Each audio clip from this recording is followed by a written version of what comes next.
Hello and welcome guys आपके अपने channel grow with Maurya Amit में।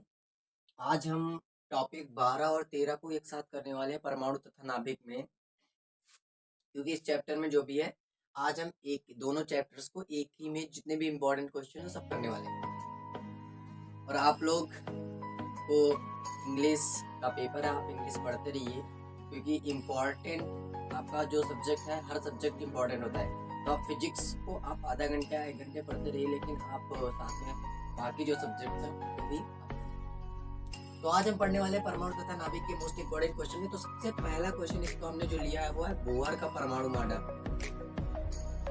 बोहर का परमाणु मॉडल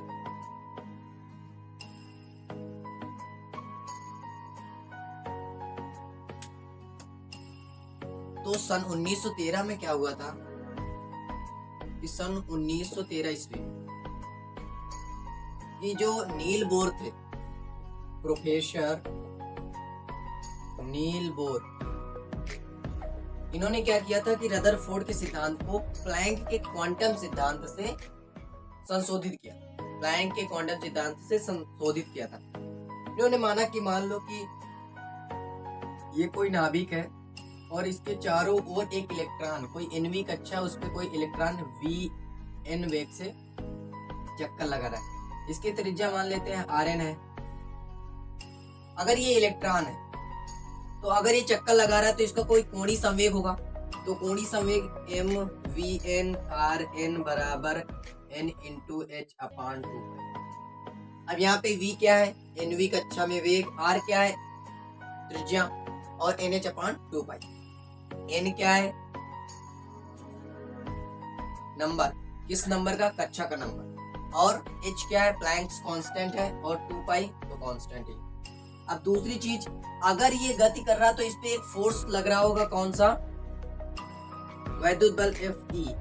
वैद्युत बल Fe क्या लग रहा होगा कि Q1 Q2 अपान R स्क्वायर होता है। यहाँ पे क्या लग रहा होगा, K की value 9 into 10 to the power 9 आप रख सकते हो, आप K रख सकते हो। अभी यहाँ पे क्या हो जाएगा, तो हम लिखेंगे 1 अपान 4 पाई एप्सिलॉन नॉट। अब Q1 कितना है, जड़ी इंटू इलेक्ट्रॉन पर आवेश E अपान R N स्क्वायर। लेकिन इस पर एक और फोर्स लग रहा होगा अंदर की ओर, कौन सा, सेंट्रीपिटल फोर्स। सेंट्रीपिटल फोर्स क्या लगता है, mv स्क्वायर बटे r।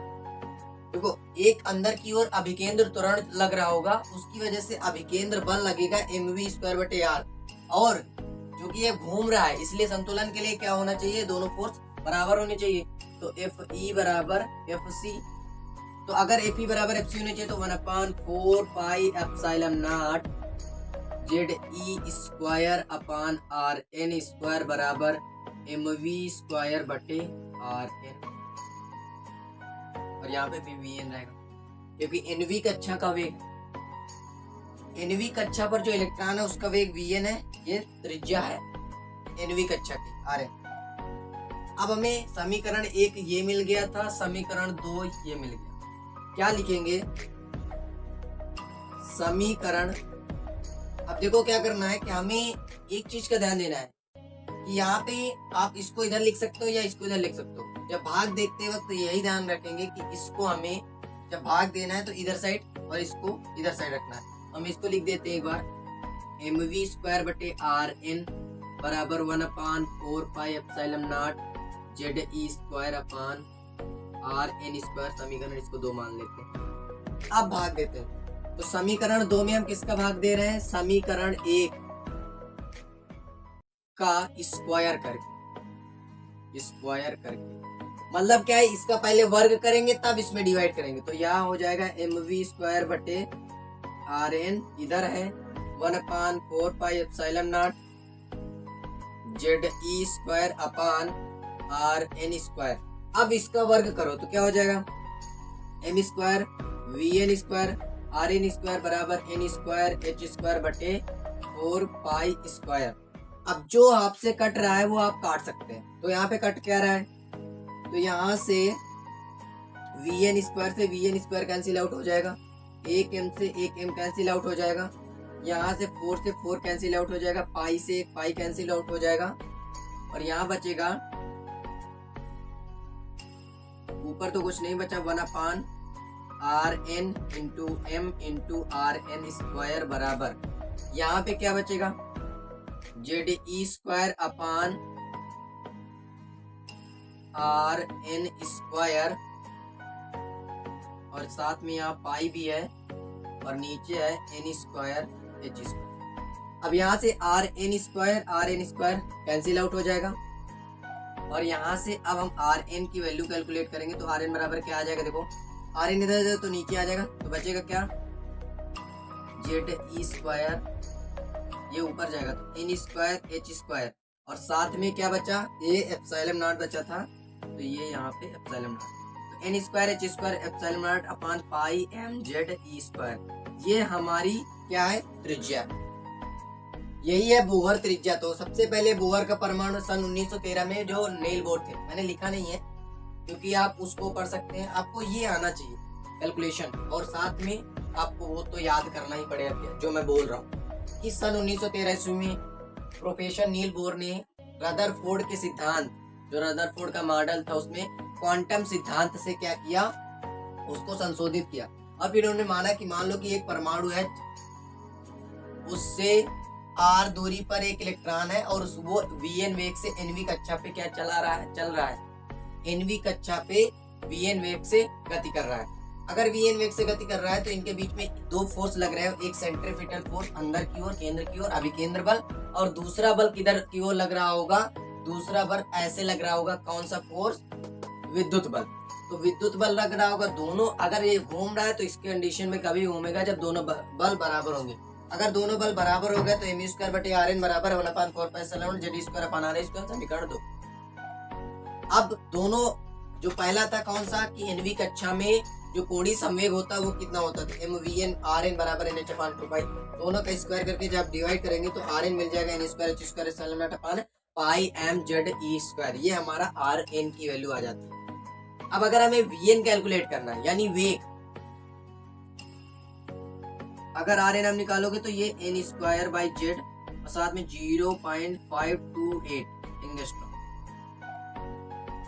0.528 या इसी को हम 0.53 लिख सकते हैं, इसको प्रथम बोहर त्रिज्या भी कहते हैं। अब क्या अगर हम VN कैलकुलेट करना चाहते हैं तो कैसे कैलकुलेट करेंगे, तो इसमें देखो तो M into VN into RN की जगह ये पुट कर दो value N square H square epsilon not upon pi MZE square बराबर NH/2 पाई, यहाँ से पाई से पाई कैंसिल, M से M कैंसिल, एक N से एक N कैंसिल, एक H से एक H कैंसिल, तो यहाँ से VN बराबर क्या हो जाएगा, देखो ZE स्क्वायर अपान 2 और यहाँ पे क्या बचेगा एप्सिलॉन नॉट और NH, VN बराबर ZE square upon 2 epsilon not NH, तो ये वैल्यू आ गई VN यानी वेलोसिटी की वैल्यू ये आ गई और त्रिज्या क्या आ गई, RN बराबर N square H square epsilon not pi MZE square. आपको ये सारी चीजें आपको याद होनी चाहिए, ये बोहर त्रिज्या होती है, ये वेलोसिटी होती है। तो बोहर के मॉडल में इतना है, हमें दोनों चीज पता होनी चाहिए। बोहर के मॉडल में क्या लिखना है मैंने बोल दिया है, आप उसको देख सकते हैं, एक बार आप रिवाइज कर लेंगे तो आपको आसान है, क्योंकि रिवाइज करते रहना बहुत जरूरी है।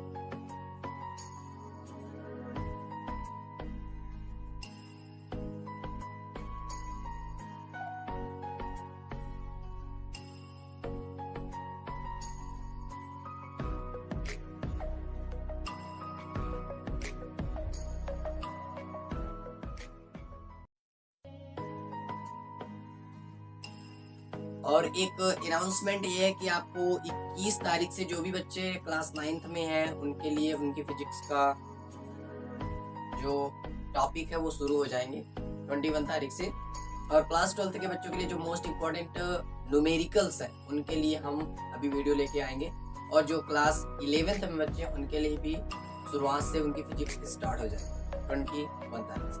वो 18 से स्टार्ट होने वाली थी लेकिन 18 तारीख से स्टार्ट होने वाली थी या 19 से आज से स्टार्ट होने वाली थी, लेकिन थोड़ा सा डिले हो गया इसलिए 21 हमने कहा। तो अब हम पढ़ने वाले हैं श्रेणी को। स्पेक्ट्रम श्रेणी। तो स्पेक्ट्रम श्रेणी में आपको पता होना चाहिए पहली कौन सी आती है, लाइमन, दूसरी आती है बामर, तीसरी आती है पाश्चन, चौथी आती है ब्रैकेट और पांचवी आती है फुन। तो ये जो तीनों होती हैं ये अवरक्त क्षेत्र पे आती है। देखो मैं परिभाषा इसलिए नहीं लूँ, मैं यही बता दे रहा हूँ।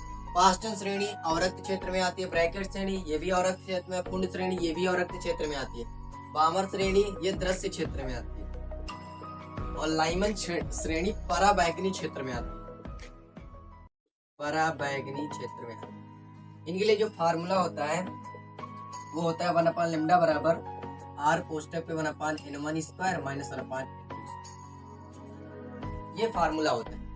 अब लाइमन के लिए क्या अप्लाई करेंगे, बामर के लिए क्या अप्लाई करेंगे, तो लाइमन के लिए क्या होगा 1/λ बराबर r कोष्टक पे 1/1 स्क्वायर माइनस 1/n स्क्वायर। यहाँ पे n की वैल्यू क्या 2, 3, 4, 5 सब कुछ हो सकती है। यानी इसमें n1 की वैल्यू क्या होगी, हमेशा 1 होगी, n2 की वैल्यू आप कुछ भी ले सकते हैं 1/λ। अब बामर के लिए चेक करेंगे तो बामर के लिए क्या हो जाएगा r 1/2 square minus 1/n square, यानी n की वैल्यू 3, 4, 5। यानी आप यहाँ पे n1 की वैल्यू आप क्या लेंगे, n1 की वैल्यू हमेशा क्या लेंगे 2 लेंगे, n2 की वैल्यू आपकी उससे बड़ी संख्या कोई भी हो सकती है। इसके बाद आते हैं हमारी तीसरी पाश्चन श्रेणी पे 1/3 स्क्वायर माइनस 1/n स्क्वायर। यहाँ पे n की वैल्यू 4, 5, 6 कुछ भी हो सकती है। नेक्स्ट इसमें आती है हमारी ब्रैकेट श्रेणी। ब्रैकेट श्रेणी के लिए 1/λ बराबर हो जाएगा r कोष्टक पे 1/4 स्क्वायर माइनस 1/n स्क्वायर, जहाँ पे n की वैल्यू 5, 6, 7, 8 कुछ भी हो सकती है। अगर हम इसके बाद अगर बात करें फुंड श्रेणी की तो 1/λ बराबर r कोष्टक पे 1/5 स्क्वायर माइनस 1/n स्क्वायर, यहाँ पे n की वैल्यू होती है 6, 7, 8 डैश कुछ भी हो सकती है। अब इसके लिए अगर चित्र बनाने की कोशिश करें तो वो इसको आप लिख सकते हैं। इसके बाद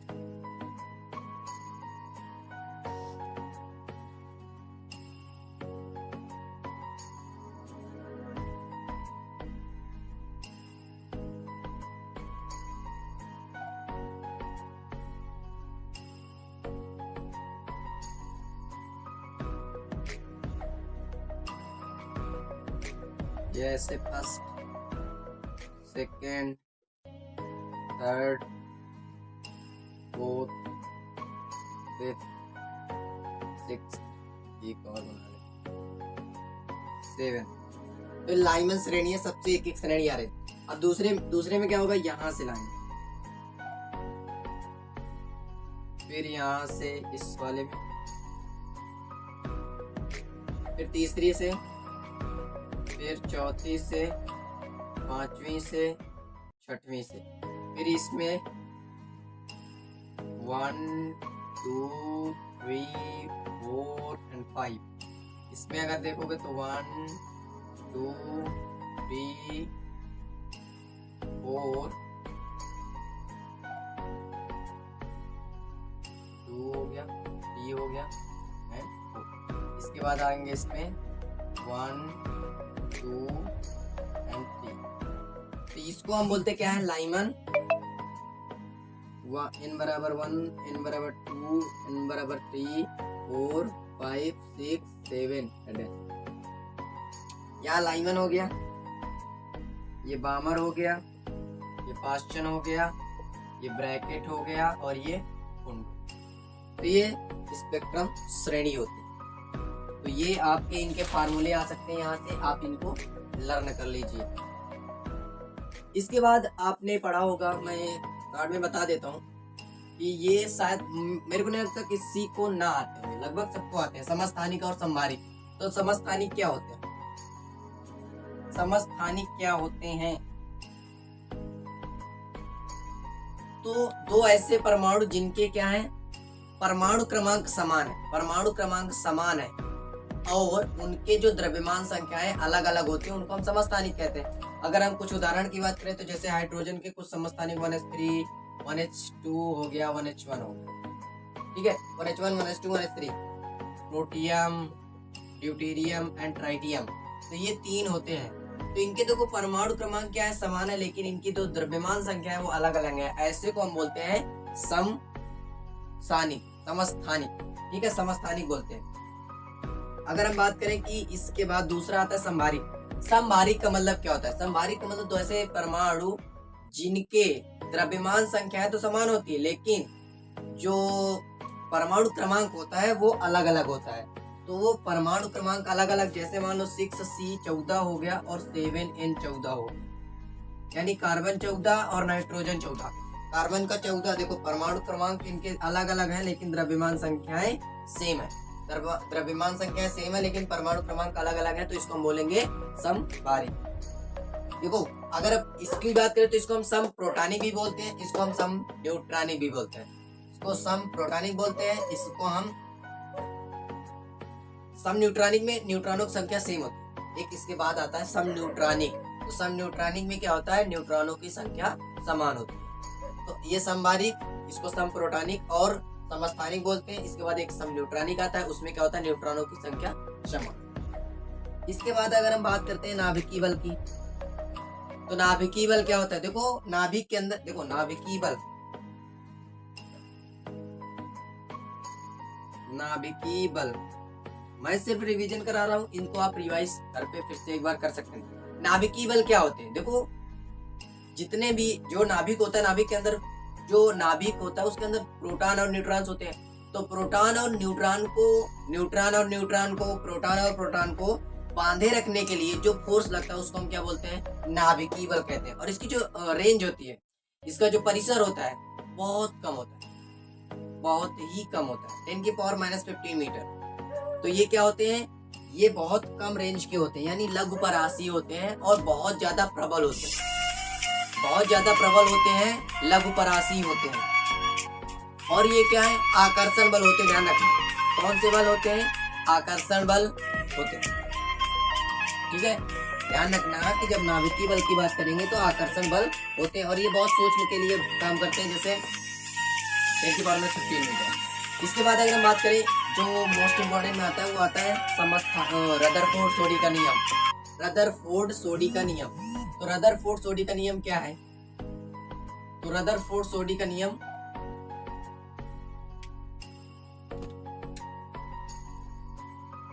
ये डेरिवेशन है, इंपॉर्टेंट है। रदरफोर्ड सोडी का नियम या क्षयता का नियम भी इसको कहते हैं। तो इसमें क्या होता है कि किसी भी क्षण रेडियो एक्टिव परमाणुओं से, किसी भी क्षण रेडियो एक्टिव परमाणुओं की जो क्षय होने की दर होती है, क्षय होने की दर उस क्षण उपस्थित परमाणुओं की संख्या के अनुक्रमानुपाती होती है, ठीक है। उस क्षण उपस्थित परमाणुओं की संख्या के अनुक्रमानुपाती होती है। अब आप ये लिख लेंगे, किसी क्षण किसी कौन सा नाभिक लेंगे, यहाँ पे ध्यान रखना नाभिक कौन सा लेते हैं, रेडियो एक्टिव। तो किसी क्षण किसी रेडियो एक्टिव परमाणु से जो क्षय होने की दर होती है वो किसके डायरेक्टली प्रोपोर्शनल, उस क्षण उपस्थित परमाणुओं की संख्या के डायरेक्टली प्रोपोर्शनल होती है। तो मान लेते हैं कि किसी टी समय पर परमाणु की संख्या n थी और t+dt समय पर परमाणु की संख्या n-dn रहे। देखो अगर पहले परमाणु n थे तो घट रही है ना, क्षय मतलब कम हो रहा है, तो t+dt समय पर और कम हो जाएगा तो n-dn हो जाएगा। तो क्षय हो रहा है तो इसका मतलब कैसी आएगी, दर ऋणात्मक हो जाएगी। तो -dn/dt किसके प्रोपोर्शनल बोला है, परमाणुओं की संख्या के। तो -dn/dt directly proportional to n। अब अगर हम इस प्रोपोर्शनलिटी के साइन को हटाएंगे तो यहाँ पे कोई ना कोई हम क्या लगाएंगे, कांस्टेंट, तो लैम्डा n आ जाएगा। तो -dn/dt बराबर क्या हो जाएगा, लैम्डा n। -dn/dt बराबर क्या हो जाएगा, लैम्डा n। अब क्या करेंगे, हम dt को उधर भेजेंगे, -dn/n कर दो और उधर हो जाएगा लैम्डा dt। अब माइनस भी उधर कर दो। अब दोनों तरफ क्या करेंगे हम, लॉग। कब आएगा, ये नहीं कि लॉग ले लेंगे, तो हमें क्या करना है, इसका समाकलन। तो समाकलन, तो अगर हम समाकलन करेंगे तो dn/n का क्या होगा, अगर इसका इंटीग्रेट करेंगे तो वो आ जाएगा log n। कैसे, देखो जब भी 1/x की बात करते हैं तो 1/x का क्या होता है, log x। 1/x का log x तो 1/n है, तो इसका हो जाएगा log n। इधर क्या हो जाएगा माइनस में लेमडा और टी का डी टी का हो जाएगा टी। तो लॉग एन बराबर कितना आ गया माइनस का लेमडा टी प्लस एक कांस्टेंट आएगा ए, कोई भी कांस्टेंट आ सकता है। तो यहाँ पे log e n minus lambda t plus A. तो एक बात बताओ कि जब टी बराबर 0 समय रहा हो, टी बराबर 0 समय रहा होगा तो एन किसके इक्वल रहा होगा, एन नॉट के, जिस शुरुआत में जितने भी रहे होंगे। तो देखो जब शुरू हुआ होगा तो उस समय परमाणु की संख्या बहुत ज्यादा रही होगी, एन नॉट रही होगी। अब ये क्या है, जब क्षय हो रहा है किसी क्षण की बात कर रहा है, तो यहाँ से हम रखेंगे तो लॉग ई, अब यहाँ पे क्या रख देंगे एन नॉट और यहाँ पे माइनस में लेमडा। अब टी की वैल्यू 0 प्लस ए, तो यहाँ से ए की वैल्यू हमें कितनी मिल गई, लॉग ई एन नॉट। अब जैसे हम इसकी वैल्यू पुट करेंगे तो क्या आ जाएगा, लॉग ई एन बराबर minus lambda t plus log e n naught, इधर आएगा log e n minus log e n naught बराबर माइनस में लेमडा टी। तो ये क्या हो गया, अब देखो इसमें कौन सा पान, log m minus log n क्या होता है, लॉग एम अपान एन, तो log n upon n naught बराबर हो जाएगा माइनस में लेमडा टी। तो लॉग को जब उधर भेजेंगे तो क्या हो जाएगा, एन अपान एन, जब हम एंटी लॉग लेंगे तो ई की पावर माइनस लेमडा टी। तो पहला फॉर्मूला एन बराबर एन नॉट लेमडा टी, इसी को क्या लिखा जाता है, एन बराबर एन नॉट ई की पावर माइनस लेमडा टी। तो ये फार्मूला आता है, इसी को हम क्या बोलते हैं, रदरफोर्ड सोडी का नियम बोलते हैं। क्या बोलते हैं इसको, रदरफोर्ड सोडी का नियम बोलते हैं। जब इसको आप कैलकुलेट करोगे, जिसमें क्या है आप लिख सकते हो किसी रेडियोएक्टिव परमाणुओं के क्षय होने की दर उस क्षण उपस्थित परमाणुओं की संख्या के अनुक्रमानुपाती होती है। बस इसको फिर कर लेना, टी समय पे अगर परमाणु संख्या n थी तो t प्लस dt समय पर उसकी संख्या घटकर n माइनस डी एन रह जाएगी, और इसको आप आगे कर सकते हैं। इसके बाद मोस्ट इंपॉर्टेंट चीज में आती इसी से, जो कि इसी फार्मूले से आपको निकालनी पड़ेगी, वो है अर्ध आयु। अर्ध आयु, तो अर्ध आयु कैसे आएगी, अर्ध आयु है क्या, देखो जितने समय अंतराल में कोई भी पदार्थ अपनी जो पहली संख्या होती है, जो शुरुआत में उसके नंबर्स होते हैं, उसका आधा रह जाता है। तो जैसे मान लो शुरुआत में किसी पे परमाणु संख्या एन नॉट थी और उसकी संख्या बाद में एन नॉट बाई 2 हो गई, तो वो जो समय होगा उसको हम क्या बोलेंगे, टी हाफ, उसी को हम क्या बोलेंगे, टी हाफ, उसी को हम हाफ लाइफ कहते हैं, हाफ लाइफ। इसको डिनोट करते हैं टी हाफ से। तो कैसे निकालेंगे, देखो इसकी जगह रखेंगे एन नॉट बाई 2, भाई किसी क्षण उपस्थित एन नॉट बाई 2, यहाँ पे एन नॉट, यहाँ पे ई की power minus lambda t, n naught से एन नॉट कैंसिल, तो ई की पावर माइनस लेमडा टी बराबर 1/2। अब हम क्या करेंगे, इसको लिखेंगे तो ई की पावर लेमडा टी क्या हो जाएगा, 2, भाई ये नीचे आएगा तो 1/, एक स्टेप और लिख देते तो 1/, ई की पावर लेमडा टी बराबर 1/2। ई की पावर लेमडा टी बराबर कितना हो गया, 2। अब क्या करेंगे, दोनों लॉग लेंगे, तो लॉग लेंगे तो लेमडा टी इधर बचेगा, इधर बचेगा लॉग 2, तो टी हाफ। क्यों, क्योंकि हम बात कर रहे हैं कब, ये तो यहाँ पे टी हाफ हो गया, तो टी हाफ बराबर कितना हो जाएगा, log 2 बटे लेमडा। ये log 2 की वैल्यू क्या होती है, 0.6931 डिवाइडेड बाई लेमडा। तो ये हमारी क्या आती है, हाफ लाइफ आती है। ये हमारी आती है हाफ लाइफ, जितने समय अंतराल में कोई रेडियोएक्टिव परमाणु में जो परमाणु संख्या होती है वो आधी रह जाती है, उसको हम क्या बोलते हैं, उसको हम बोलते हैं अर्ध आयु।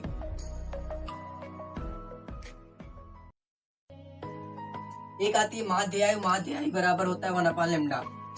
माध्य आयु टाउ बराबर क्या होता है, 1/, लेमडा। मतलब जो सभी आयु होती हैं उनको ऐड करके जो उसका माध्य निकाला जाता है, तो उसको हम बोलते हैं टाउ। टाउ बराबर 1/, लेमडा होता है। तो अगर कभी कभी टाउ और टी हाफ में रिलेशन बोल जाए तो 0.6931 टाउ टी हाफ, ये रिलेशन होता है किसमें, माध्य आयु बराबर 0.693 इंटू अर्ध आयु। और अगर कभी पूछ लेता टी हाफ बराबर कितना, तो 1.44 टी टाउ। ठीक है, यानी अगर टी हाफ और टी हाफ बराबर कितने टाउ, तो 1.44, और टाउ बराबर कितने टी हाफ, तो 0.693।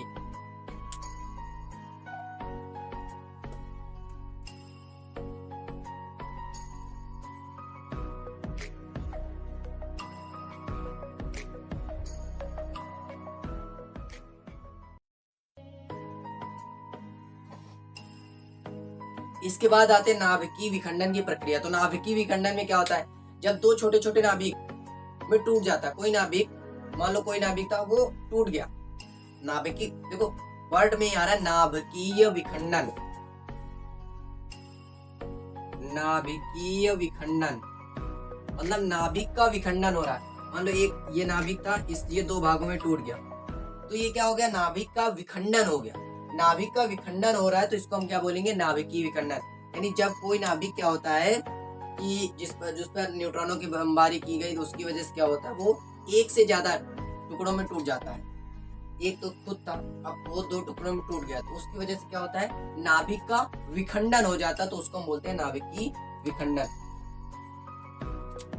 और इसमें क्या होता है, अपार ऊर्जा निकलती है। जैसे मान लो 92 यूरेनियम 235, अगर हमने इसमें न्यूट्रॉनों की बमबारी की तो ये आएगा 92 यूरेनियम 236।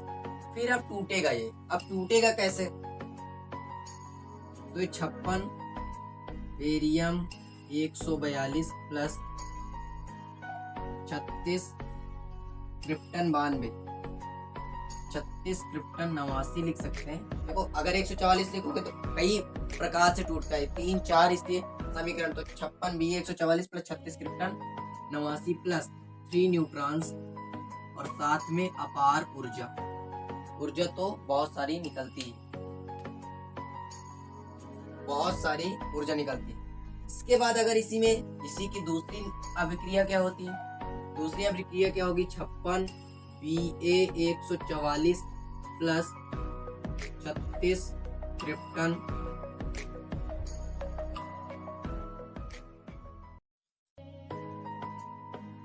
144 और यहाँ पे 142, 36 क्रिप्टन 92 प्लस यहाँ पे 2 न्यूट्रॉन निकलते, यहाँ पे 3 न्यूट्रॉन निकलते हैं इस वाले केस में, और साथ में ऊर्जा निकलती है। यहाँ पे 2 न्यूट्रॉन निकलते हैं और साथ में ऊर्जा निकलती है। अब ध्यान से सुनो, ये तो अभिक्रिया थी। जब हम किसी यूरेनियम का विखंडन होने पर क्या होता है, बहुत अपार ऊर्जा निकलती है, लगभग 5 × 10⁻23 MeV इतनी ही ऊर्जा निकलती है। ये पता है कब निकलेगी, जब 20 टन TNT का एक्सप्लोजन होता है। जब आप 20 टन TNT का विस्फोट कराएंगे तब आपको इतनी ऊर्जा प्राप्त होगी, 5 × 10⁻23 MeV, ठीक है, मेगा इलेक्ट्रॉन वोल्ट। और इससे आप कितनी लाइट बना सकते हैं, इससे कितने 2 × 10⁻6 किलोवाट घंटा ऊर्जा प्राप्त की जा सकती है। यानी अगर नाभिकीय विखंडन होगा, यूरेनियम का नाभिकीय विखंडन जब करते हैं तो 5 × 10⁻23 MeV ऊर्जा निकलती है, जबकि वो कब प्राप्त होती है, 20 टन TNT के जब आप विस्फोट करोगे जितनी ऊर्जा निकलेगी वो इतनी ही होगी, इसके बराबर होगी, तो उतनी ऊर्जा निकलती है। और इससे हम 2 × 10⁻6 विद्युत ऊर्जा उत्पादन कर सकते हैं, इतना ज्यादा विद्युत ऊर्जा का उत्पादन कर सकते हैं। अब किलोवाट का मतलब समझ रहे हैं, अगर आप इसको जूल में बनाना चाहें तो 2 × 10⁻6 और 1 किलोवाट घंटा में 3.6 × 10⁻6 इतना आएगा, तो ये लगभग 7.2 × 10⁻12 जूल इतनी ऊर्जा आपको प्राप्त होगी इससे अगर आप यूरेनियम का विखंडन करवाते हैं तो। इसके बाद बात आती है नाभिकीय संलयन की। देखो अभी आपने पढ़ा नाभिकीय विखंडन, साफ साफ पता लग रहा है कि नाभिक का विखंडन हो रहा है। अब दूसरे केस में क्या है, नाभिकीय संलयन। संलयन मतलब जुड़ना। इसमें क्या है, जब दो छोटे छोटे नाभिक आपस में जुड़ करके एक बड़ा नाभिक बनाते हैं तो उसको हम क्या कहते हैं, नाभिकीय संलयन कहते हैं। क्या कहते हैं, नाभिकीय संलयन। नाभिकीय संलयन जैसे 1s2 प्लस 1s2, ये 1s3 का निर्माण करते हैं और साथ में एक प्रोटॉन निकलता है और साथ में लगभग 6 या 4 MeV की ऊर्जा निकलती है। एक हाइड्रोजन ड्यूटेरियम बनाते क्या है, ट्राइटियम, और साथ में एक प्रोटॉन निकलता है 1h1। इसके बाद अगर इसी की दूसरी प्रक्रिया देखें तो 1h3 प्लस 1s2 अगर कराओगे तो ये 2He4 बनाते हैं और साथ में क्या निकलता है, एक न्यूट्रॉन निकलता है। और साथ में 17.6 MeV ऊर्जा निकलती है। यानी आप देख सकते हो नाभिकीय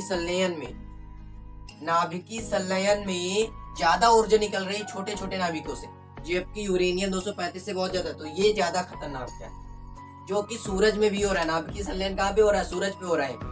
तो नाभिकीय संलयन में क्या होता है, दो नाभिक जुड़ते हैं और उससे बहुत अपार ऊर्जा भी निकलती है। और हमने नाभिक जैसे यहाँ पे 1s3 1s2 जुड़ा, 2He4 बनाया, एक न्यूट्रॉन निकल गया, लेकिन ऊर्जा 17.6 MeV की निकलती है।